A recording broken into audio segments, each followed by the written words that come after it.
Hello and welcome to Maina Kamoni Enlightenment Show, a show in which we take enlightening excursions into current, contemporary, and pertinent topics in academics, culture, and life in general. We learn to use reason, sense, and understanding in order to achieve our goals, hopes, and aspirations.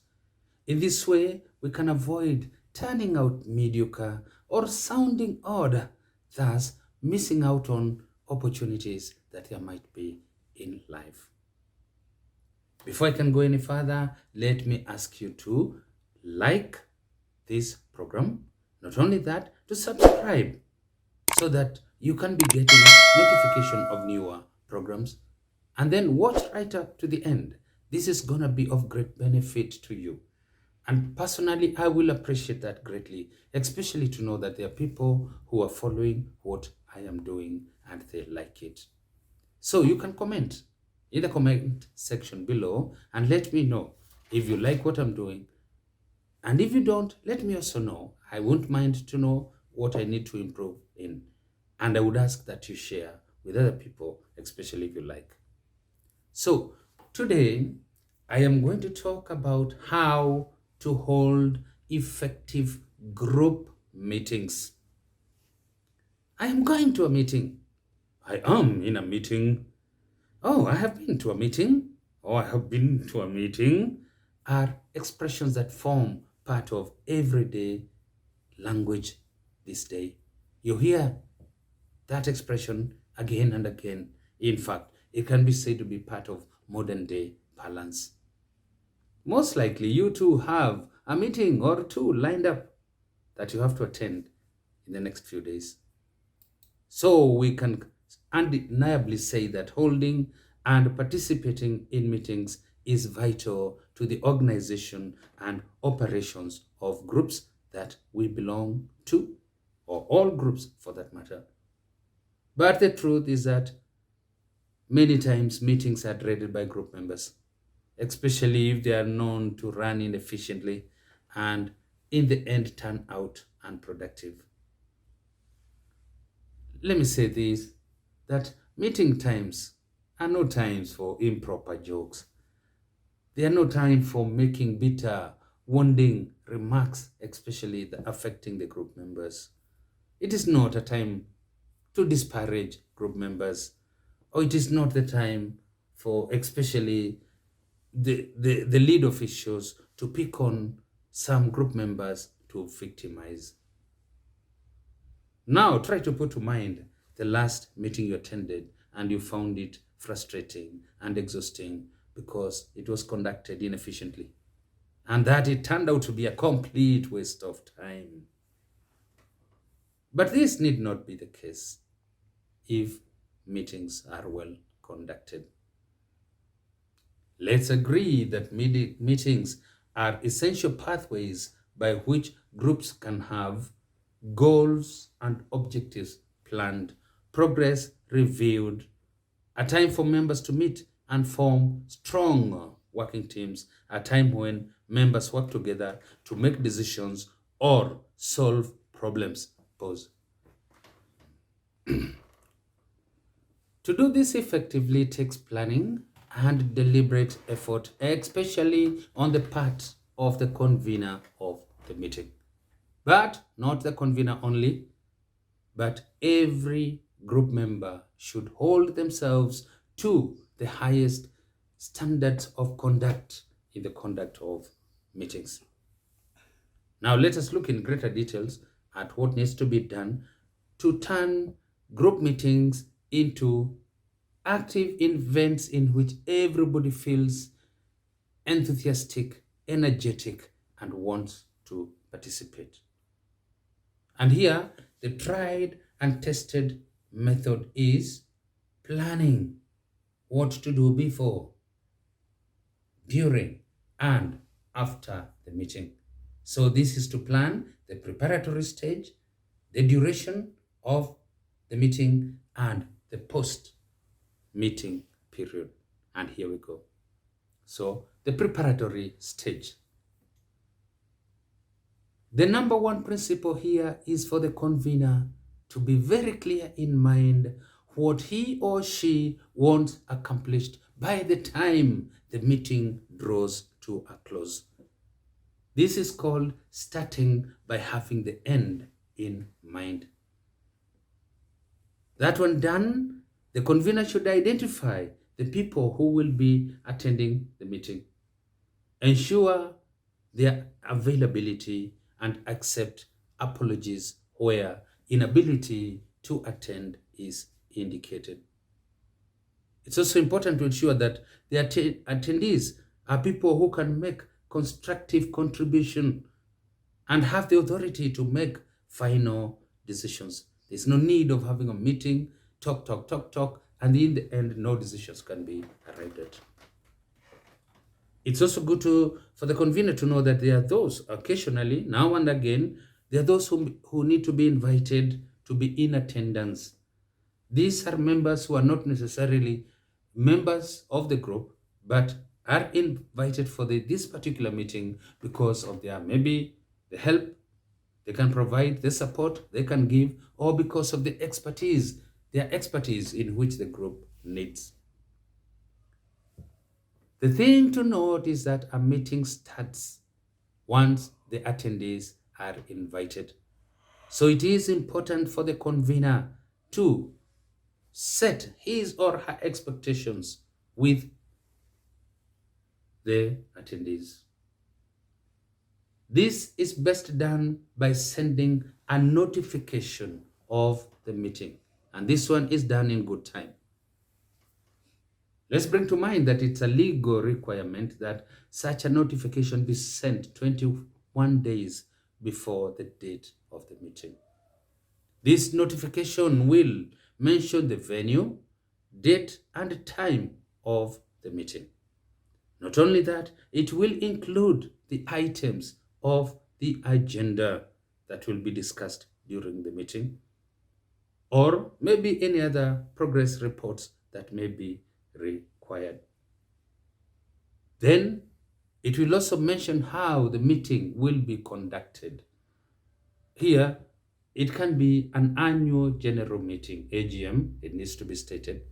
It can be an extraordinary session, it needs to be stated, or a special general meeting, or it can be a monthly EXCO, executive committee meeting, or a weekly meeting of a subcommittee.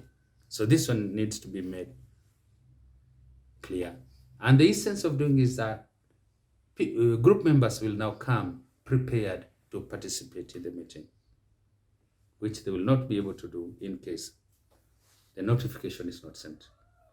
Then it's also important, or imperative in fact, to circulate the minutes of a previous meeting and possibly reports of projects or other actions that have been decided on previously. Then the convener must ensure that there is enough space for every attendee to sit and contribute comfortably, and that the room has all the right equipment. Meetings in which people are cramped up within limited space, or again, where they're spread out on large space, and most likely they avoid coming to the front, and maybe there's no public address system.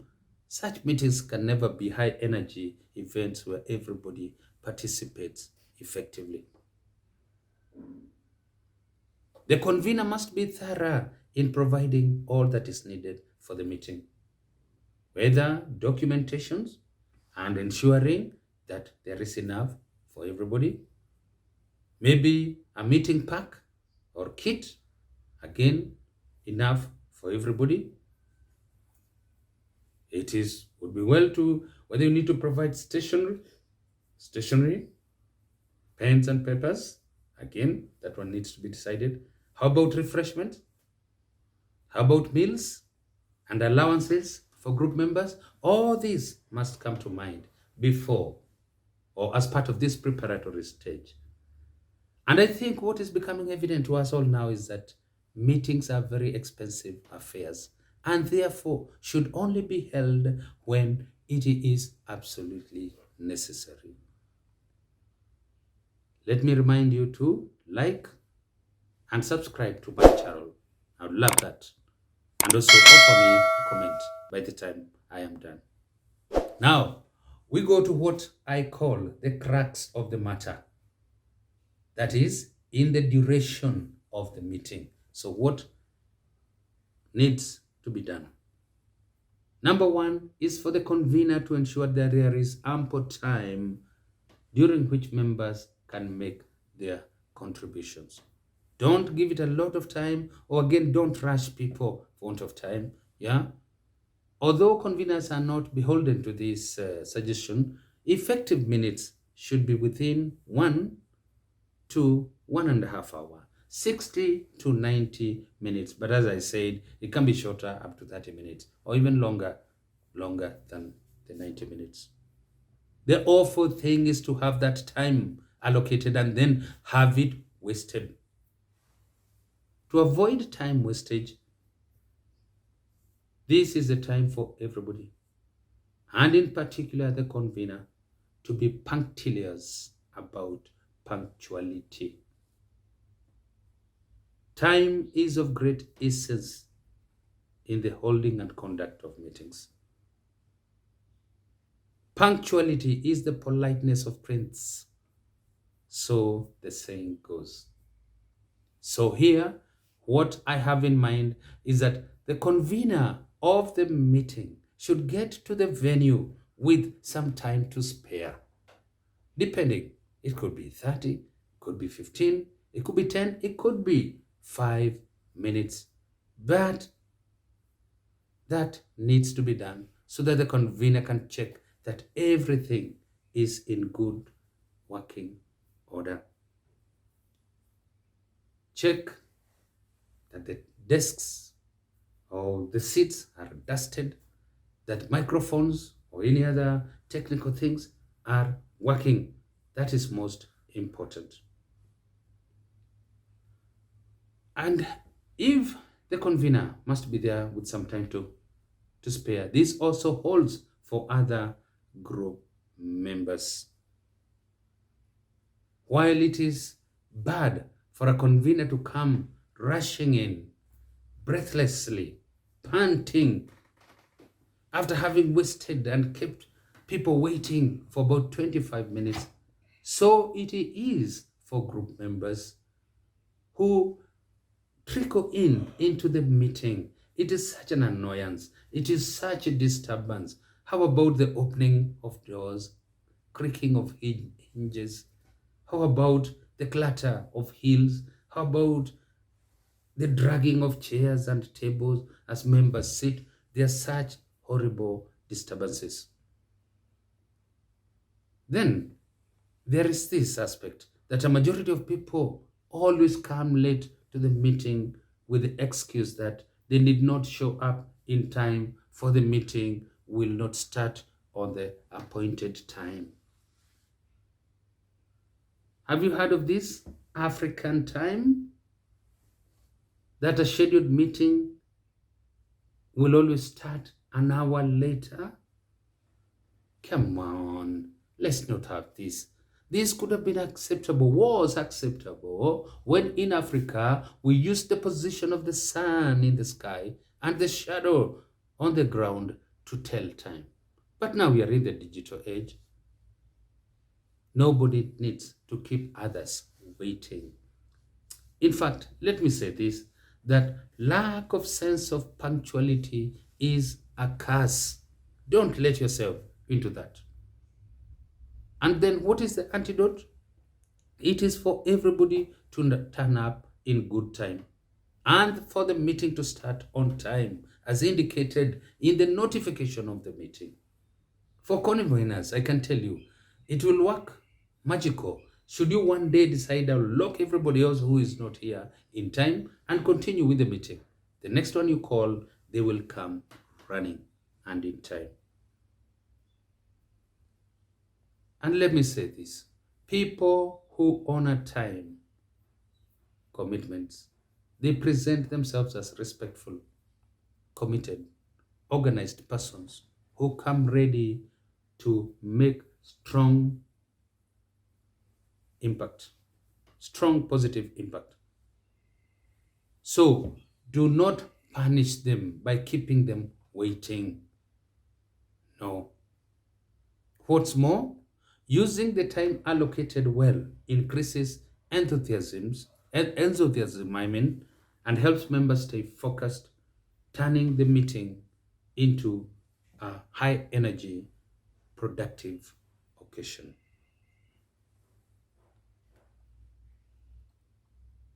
Now, the person chairing the meeting, and mark you here, I'm talking about the person chairing the meeting, should set the ground rules right at the start of the meeting.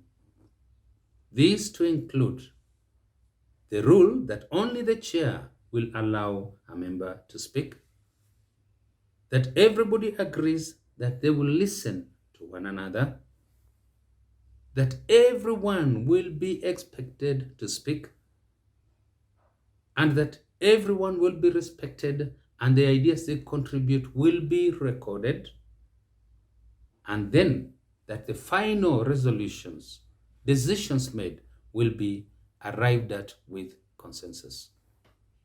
Having set the ground rules, the chairperson will then review the agenda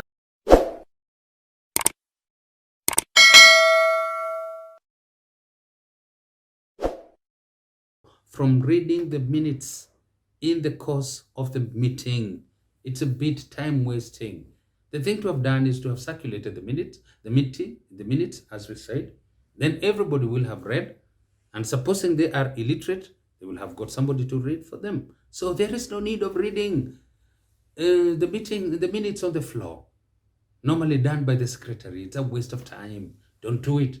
The thing to do is that to go straight to the confirmation of minutes. And this can be done in two ways. Either it is confirmed, the minutes are confirmed as a true recording of the proceedings of that previous meeting, and the chairperson signs, and the secretary does so. Or they can be confirmed with amendments. So where there are wrong recordings, it is pointed out. So it is entered, they were confirmed, but with amendments. Then that will be the reason for matters arising, in which these faulty recording of minutes will be revisited, and if need be, newer decisions, newer resolutions arrived at and recorded in the minutes of the present meeting under matters arising. Now, in order to make the meeting productive, camaraderie should prevail throughout the meeting, even when members strongly disagree or they have differences in opinions or feelings. So the onus is on the chairperson to make certain that friendliness is maintained throughout. It should never turn into a shouting match in which everybody is speaking above every other person's head. Then, by the time the meeting draws to a close, it should have come up with a follow-up plan to include one, specific tasks to be completed and within a time frame, person to accomplish the tasks, and their names are indicated in the minutes. Then those with tasks to accomplish should come up with action plans to show how they will go about the tasks. If they're simple tasks, they can present this on the floor. But if not, they can do it later, and then there is a mechanism by which they will report back the action plan. They should come up with due dates of completion of the action plan. And most likely this is better settled by the meeting or the group meeting, during the group meeting. And then there should be a consensus on what constitutes completion of tasks and projects. Then those with tasks and projects to complete, they say they will be held accountable, maybe in the next meeting or whatever other duration there is. And then it should be established during this time that failure to keep to commitments is completely unacceptable. So that is the follow-up plan. It must be there by the time the meeting draws to a close. And therefore, this takes us to the post-meeting period. The meeting is over, everybody has left. The following must be done. Minutes taken during the meeting should be written and circulated in good time.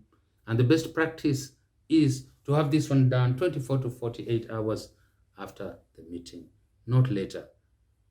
Any delay is debilitating because minutes circulated will serve as a useful reminder to those who committed to accomplish tasks, help them come up with action plans and report back, as I have already said. Then progress reports should be made regularly, even in the cases of stalled projects. And a way should be found, whether it is a chairperson informing people in these days of social media and the internet and the SMSs. Yeah, this should be easy. Progress reports should be made, or where there is lack of that. We don't have to wait until the next meeting to report this. It can be made regularly. So maybe the person accomplishes the task, reports to the chair, and then the chair circulates to the member, this has been done, or this is proving difficult, with explanations given. And this one done makes every meeting, every group meeting efficient and productive. So I come to the end of that. Once again, to remind you, like, subscribe, comment. Bye for now as we wait for the next one.